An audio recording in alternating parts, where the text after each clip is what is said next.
কোনো কালে একা হয়নি কো জয় পুরুষের তরবারি, প্রেরণা দিয়েছে শক্তি দিয়াছে বিজয় লক্ষ্মী নারী। কাজী নজরুল ইসলামের নারী কবিতার এই পংক্তির প্রতিচ্ছবি যেন মৌলভীবাজারের হাওর অঞ্চলের এই দৃশ্য।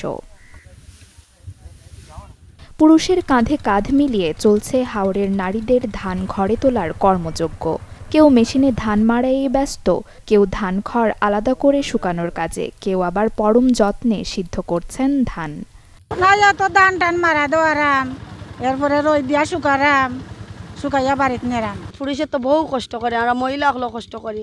কইরা আজ আমরা গরিব গুড়া যারা আছি, এরা কোনো রকম নে কাম কাজ করে জীবিকা আমরা চলিয়া যার।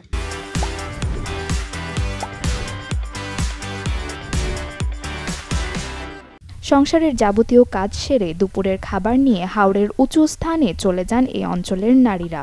সেখানেই দুপুরের খাবার সেরে মা, কন্যা, পুত্র, বাবা সবাই মিলে সারাদিন ধান তোলার কাজে মগ্ন থাকেন হাওরে। সংসারে শান্তি ও সন্তানদের মুখে হাসি ফোটাতে রোদে পুড়ে বৃষ্টিতে ভিজে জীবনযুদ্ধ জয় করার প্রাণান্ত চেষ্টা করেন হাওরের এসব সংগ্রামী নারীরা। আমারও বাত লিয়া যাইলাম, স্বামী খোয়া লাগে আমরা পরিশ্রম হইতে আছে।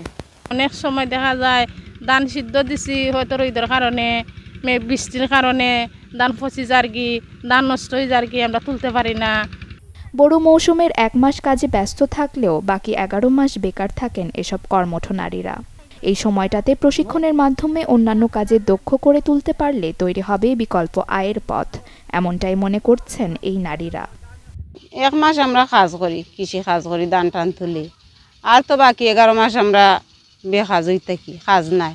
যদি মেশিন টিশিন সরকারে আমরা সাহায্য করতে তো আমরা মেশিন টিশিন চালাইলেও তো টাকা 100-200 রুজি হইল না। হাওরের নারীদের জন্য আলাদা কোনো উদ্যোগ না থাকলেও তাদের জন্য প্রশিক্ষণের মাধ্যমে কর্মসংস্থানের সুযোগ করে দেওয়ার আশ্বাস মহিলা বিষয়ক অধিদপ্তরের।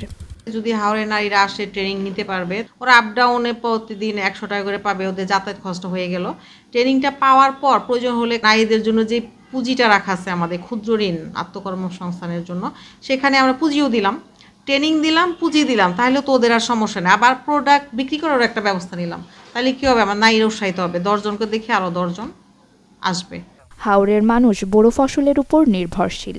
এ ফসল থেকে সারা বছরের খাদ্যের যোগান এবং কিছু ধান বিক্রি করে সারা বছরের মৌলিক চাহিদা পূরণ করেন তারা।